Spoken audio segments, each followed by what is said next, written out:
टनकपुर गांव के सभी लोग आने वाले स्वतंत्रता दिवस की तैयारियों में लगे हुए थे। अरे हरिया, इस बार हमारे गांव में मंत्री जी आ रहे हैं झंडा फहराने के लिए। अरे वाह, सरपंच जी ने तो गांव की बहुत तरक्की की है, तभी तो मंत्री जी ने अपने गांव को चुना है झंडा फहराने को। हाँ भैया, सही कह रहे हो तुम। तुम्हें पता है, दूसरे गांव से कलाकार आ रहे हैं नृत्य करने के लिए। अच्छा, लगता है इस बार तो बहुत बढ़िया प्रोग्राम होने वाला है अपने गांव में।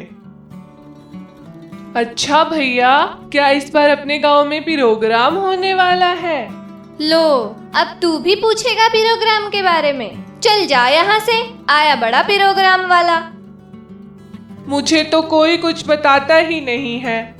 बड़ा ही भोला लड़का है। भोंदू बचपन से ही अनाथ है। गांव के मंदिर में बचपन से रहा करता है। मंदिर के पुजारी जी ही भोंदू को पालते थे और उसका ख्याल रखते थे। लेकिन पिछले साल ही पुजारी जी ने अपनी आंखें हमेशा के लिए मूंद ली। तभी से भोंदू का आज तक बुरा हाल हो चुका है। ना तो कोई भोंदू को अब खाना देता है और ना ही कपड़े। अब मांग मांग कर खाना खाकर भोंदू अपने दिन काट रहा है। उसकी इतनी बुद्धि भी नहीं है कि वो कोई काम धंधा कर सके। और गांव भर में कोई भी इतना भला इंसान नहीं है जो भोंदू का ख्याल करे या उसको रोज खाना ही खिला दे। ऐसे ही एक दिन एक चोर गांव में चोरी कर कर भाग रहा था और बाकी के लोग उसका पीछा कर रहे थे। वो चोर भागता भागता मंदिर में आया और भोंदू के पास सारा सामान रखकर भाग गया। जब लोग भागते भागते मंदिर पहुंचे तो भोंदू के पास चोरी का सामान देखकर उसे पीटने लगे। इससे पहले कि भोंदू बेचारा कुछ समझ पाता, गांव वालों ने उसका पीट पीट कर बुरा हाल कर दिया था। मैं कहता हूँ, निकाल दो इस भोंदू को इस गांव से। न किसी काम का न काज का, सारा दिन मुफ्त का अनाज खाता है गांव में। और सब लोग मिलकर बेचारे भोंदू को गांव के बाहर फेंक आते हैं। अब भोंदू गांव के बाहर बेहोशी की हालत में पड़ा था। थोड़ी देर बाद उसी रात को गांव में कुछ आतंकवादी घुस आते हैं। चलो साथियों, इस जगह हम ये बम लगा देते हैं। जैसे ही ये मंत्री झंडा फहराएगा, एक ऐसा धमाका होगा कि इस प्रोग्राम में मौजूद एक भी इंसान नहीं बचेगा और इस धमाके की गूंज सीधा दिल्ली तक पहुंचेगी। इसी मंत्री ने मेरे भाई को फांसी दिलवाई थी ना, कल मेरा बदला पूरा होगा। चलो हम यहाँ बम लगाकर इसी गांव के बाहर जो खंडर है वहां जाकर छुप जाते हैं। हाँ बॉस, तुम सही कह रहे हो। चलो हम उसी खंडर में जाकर छुप जाते हैं। गांव के बाहर जहां भोलू बेहोश पड़ा हुआ होता है, वहां शंकर जी प्रकट होते हैं और वो भोंदू को ठीक कर देते हैं।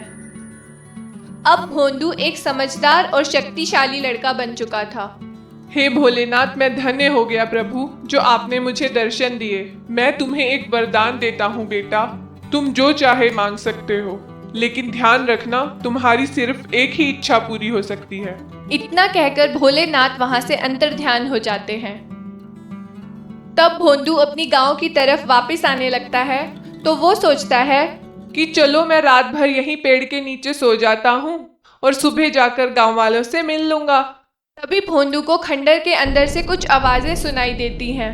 भोंदू छुपकर वहां जाता है और आतंकवादियों की सारी बातें सुन लेता है। अरे यह क्या, गांव पर तो बहुत बड़ी मुसीबत आने वाली है। मुझे गांव वालों को बताना ही होगा। भोंदू भागकर गांव के सरपंच के पास जाता है। तब तक सुबह भी हो जाती है। सरपंच जी, गांव के स्कूल में बम लगा है, आप लोग वहां ना जाएं। और गांव के बाहर जो खंडर है वहां पर कुछ आतंकवादी भी हैं। उन्हीं लोगों ने यह काम किया है। क्या रे, तू फिर आ गया गांव में? तुझसे तो हम प्रोग्राम के बाद निपटेंगे। वहां पर मंत्री जी भी आ जाते हैं। आइए आइए मंत्री जी, चलिए हम सब स्कूल में चलते हैं और प्रोग्राम शुरू करते हैं। अरे रुक जाओ, वहां मत जाओ, वहां पर बम लगा हुआ है। लेकिन कोई भी भोंदू की बात नहीं सुनता और सभी स्कूल के अंदर चले जाते हैं। भोंदू भी भागकर स्कूल के अंदर चला जाता है। मंत्री जी अब झंडा फहराने ही वाले होते हैं। तभी भोंदू को अपने वरदान की बात याद आ जाती है। भोंदू कहता है, हे भोलेनाथ, कुछ ऐसा चमत्कार दिखाओ भगवान कि मेरे गांव के सारे लोगों की जान बच जाए। मुझे और कुछ नहीं चाहिए। जैसे ही मंत्री जी झंडा फहराने लगते हैं तो झंडे में से एक बम आकर गिरता है। लेकिन वो बम उड़ता उड़ता गांव के बाहर खंडर में जाकर फट जाता है, जिससे वहां पर मौजूद सारे आतंकवादी मारे जाते हैं। यह सब कुछ देखकर गांव वाले बहुत डर जाते हैं। तभी वहां पर एक आकाशवाणी होती है। तुम्हारी वजह से आज इस गांव के सारे लोगों की जान बच गई। मैं तुमसे बहुत प्रसन्न हूँ। मेरा आशीर्वाद हमेशा तुम्हारे साथ रहेगा। यह सब सुनकर सारे गांव वाले भागकर भोंदू के पैरों में पड़ जाते हैं। हमें माफ कर दो भोंदू भैया, हमने आपके साथ बहुत नाइंसाफी करी है। गांव का सरपंच भी भोंदू से माफी मांग लेता है। मैंने आप सबको माफ कर दिया है। बस आप लोग आज के बाद किसी असहाय के साथ ऐसा बर्ताव मत करना। अब भोंदू को सरकार के द्वारा सम्मानित किया जाता है और उसकी काबिलियत देखते हुए उसे एक बहुत अच्छी सरकारी नौकरी भी मिल जाती है। अब तो दूर दूर तक बस भोंदू की ही तारीफ होने लगती है। अब भोंदू खुशी खुशी अपना जीवन जीने लगता है। सुधा को आज अपनी तबीयत जरा भी ठीक नहीं लग रही थी। अरे आज मुझे क्या हो गया है? मुझसे तो चला भी नहीं जा रहा है। थोड़ा आराम कर लेती हूँ। नहीं नहीं, माँ जी ने देख लिया तो बहुत गुस्सा हो जाएंगी। सुधा बेचारी अपने आप को संभालते हुए धीरे धीरे काम करने लगती है। अरे ये धीरे धीरे क्या हाथ चला रही हो? जल्दी हाथ चला। मेरी बेटी अभी कॉलेज से आती ही होगी। भूखी रहेगी क्या आज? कुछ खाने को नहीं दोगी क्या मेरी बच्ची को? वैसे ही मेरी फूल सी बेटी कितनी पतली होती जा रही है। माँ जी, आज मेरी तबीयत थोड़ी खराब लग रही है। क्या आप मेरी मदद करवा दोगी? ओहो, अच्छी खासी तो लग रही हो हट्टी कट्टी। मुझे तो नहीं दिख रही तुम्हारी तबीयत खराब। चलो काम करो फटाफट। जी माँ जी, मैं करती हूँ। सुधा चुपचाप रोते हुए सारा काम निपटाने लग जाती है। सुधा की ननद भी अब कॉलेज से आ जाती है। भाभी, ओ भाभी, जाओ जल्दी से मेरे लिए कुछ खाने को ले आओ। आज मुझे बहुत भूख लगी है। और हाँ सुनो, ये लो मेरे कपड़े, इन्हें धोकर अच्छे से तह लगा देना। मुझे अपनी ये ड्रेस बहुत ज्यादा पसंद है, इसे कहीं खराब मत कर देना। जी दीदी, मैं कर दूंगी। सुधा का जीवन ऐसे ही बीता जा रहा था। उसे ना दिन की सुध रहती थी ना ही रात की। सारा दिन बस काम काम और सिर्फ काम। फिर एक दिन, अरे ओ सुधा रानी, इधर आओ बेटा, कभी आराम भी कर लिया करो। तुम थक गई होंगी। यहाँ बैठो, आओ मेरे पास। सुधा अपनी माँ जी के मुंह से मीठी बातें सुनकर चौंक जाती है। क्या हुआ माँ जी? अरे बेटा, कभी मेरे पास भी बैठ जाया करो, सारा दिन काम करती रहती हो। सुधा को अपने कानों पर विश्वास नहीं हो रहा था। कोई काम था क्या माँ जी? नहीं, ऐसा तो कुछ खास काम नहीं था। बस मुझे तुम्हें बताना था कि सावन आ गया है। इस बार तेरे मायके वाले जब त्योहार पर उपहार भेजेंगे तो मेरे लिए एक सोने की चेन भी मंगवा दियो। मेरा बहुत मन करता है चेन पहनने का। मेरी सारी सहेलियां सोने की चेन पहन कर आती हैं। अब सुधा को सारा मामला समझ आ गया था।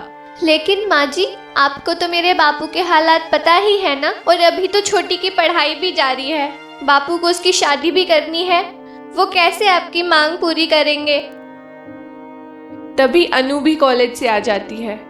अरे मेरी तो किस्मत ही फूट गई है, जो तुझ भिखारन को मैं अपने घर ले आई बहू बनाकर। तेरी माँ तो मर गई तुझे हमारे पल्ले बांधकर। ना तेरा कोई भाई है, ऊपर से कुंवारी बहन। मेरी ही आंखें खराब थी जो मैं तुझे इस घर में ब्याह कर लाई। मुझे कुछ नहीं पता। अगर इस बार मुझे सोने की चेन नहीं मिली तो मैं तुझे इस घर से निकाल दूंगी। माँ जी, मुझ पर दया करो। दीदी, आप कुछ बोलो ना माँ जी को, ये कैसी कैसी बातें कर रही हैं। चुप करो भाभी, जो माँ ने कहा है वो करो, नहीं तो हम तुम्हें घर से निकाल देंगे। सुधा अपने कमरे में जाकर खूब रोती है। सुधा रोज मंदिर जाया करती थी। हे भगवान, मैं कैसे अपने बापू से सोने की चेन मांगूंगी? अगर मैं उनके लिए सोने की चेन ना ला पाई तो माँ जी मुझे घर से निकाल देंगी। अब मैं क्या करूं भगवान? कुछ दिन बीतने के बाद सुधा के बापू का फोन आता है। अरे सुधा बेटा, मेरी तबीयत बहुत खराब चल रही है। मैं इस त्योहार तेरे घर नहीं आ पाऊंगा बेटा। बिट्टो की भी परीक्षा का समय है, नहीं तो मैं उसे ही त्योहार का उपहार लेकर भेज देता। मुझे माफ कर दो बेटा। अरे नहीं बापू, तुम बिट्टो को मत भेजना, नहीं तो तुम्हारा ख्याल कौन रखेगा। अब तो मैं भी नहीं हूँ तुम्हारे पास तुम्हारा ख्याल रखने को। अपना ध्यान रखना बापू। अब तो सुधा की चिंता बढ़ती ही जा रही थी और त्योहार का दिन भी आ गया था। ओ सुधा रानी, आज तुम्हारे बापू आएंगे ना, तो उनकी अच्छे से सेवा करना। मैं जरा अपनी बहन के घर जा रही हूँ, कल तक आ जाऊंगी और आते ही अपनी सोने की चेन पहन लूंगी। सुधा की सास की आंखों में लालच साफ दिखाई दे रहा था। हे भगवान, मुझे बचा लो, आज माझी मुझे घर से निकाल ही देंगी। मैं अपने बापू के पास भी नहीं जा सकती वापस, वो मर जाएंगे। तभी सुधा के सामने सुधा की माँ आ जाती है। माँ, तुम मुझे छोड़कर क्यों चली गई? मुझे भी अपने पास बुला लो माँ। अरे नहीं मेरी प्यारी बच्ची, ऐसे नहीं कहते। मुझे भगवान ने तेरी मदद के लिए ही भेजा है। जब तक मैं तेरे ससुराल वालों को सुधार नहीं देती, मैं तेरे साथ ही रहूंगी। और सुधा की माँ एक पर्स में बदल जाती है। सुधा वो पर्स लेकर घर आ जाती है और घर जाकर सुधा की माँ सुधा को सोने की चेन और बहुत सारे उपहार उसकी सास को देने के लिए दे देती है। लेकिन माँ, बेटा तू वैसा ही कर जैसा मैं कहती हूँ। जब अगले दिन सुधा की सास वापस आती है तो सारा सामान देखकर हैरान हो जाती है। अरे वाह वाह सुधा, मेरी प्यारी बच्ची, लाओ मैं ये चेन पहन लेती हूँ। माँ, ये कपड़े तो देखो कितने महंगे लग रहे हैं। इसके बाप की कोई लॉटरी लगी है क्या? अरे हमें गुठलियों से क्या, हमें तो आम खाने से मतलब है। अब तो दिन पर दिन सुधा की सास की मांगे बढ़ती ही जा रही थी। वो ऐसे ही त्योहारों का बहाना बनाकर सुधा से कुछ कुछ मंगवाती रहती थी। सुन सुधा, अगर इस बार आने वाले त्योहार पर तेरे बाप ने 2 लाख रुपए ना ला कर दिए तो तेरा बहुत बुरा अंजाम होगा। सुधा अपने कमरे में जाकर रोने लगती है। माँ, तुम मुझे अपने साथ ले चलो माँ, ये लोग नहीं सुधरने वाले हैं, तुम भी चलो अब यहाँ से। अब सुधा की माँ ने उन लोगों को सबक सिखाने का मन बना लिया था। एक दिन जब सुधा मंदिर गई होती है तो सुधा की सास सुधा के कमरे में आती है और पर्स देखकर कहती है, अरे इतना सुंदर पर्स, ये गवार क्या करेगी इसका? मैं ही इसको ले जाती हूँ। वो जैसे ही पर्स में हाथ डालती है, उसमें से एक बहुत भयंकर सांप निकल कर आ जाता है। आज तू नहीं बच पाएगी बुढ़िया, तूने सुधा पर बहुत अत्याचार किए हैं, तुझे अब कोई नहीं बचा पाएगा। मैं तुझे निगल जाऊंगा, तेरा आज विनाश निश्चित है। नहीं नहीं, मुझे माफ कर दो, मैं आज के बाद सुधा के साथ बुरा व्यवहार नहीं करूंगी। मुझे माफ कर दो, मुझे छोड़ दो, मैं वादा करती हूँ। देख बुढ़िया, अगर तुमने अपना वादा तोड़ा तो मैं तुझे जिंदा नहीं छोड़ूंगा। जब सुधा मंदिर से वापस आती है तो सुधा मुझे माफ कर दो, मैंने तुम्हारे साथ बहुत बुरा व्यवहार किया है। आज के बाद मैं तुझे अपनी बेटी की तरह ही प्यार करूंगी। अपनी सास को देखकर सुधा को सब समझ आ जाता है और सुधा अपनी माँ के बारे में सोचकर अपनी कमरे की तरफ भागती है। सुधा, मेरी प्यारी बेटी, आज के बाद तुझे इस घर में कोई परेशान नहीं करेगा, कोई नहीं सताएगा। अब मेरे जाने का समय आ गया है।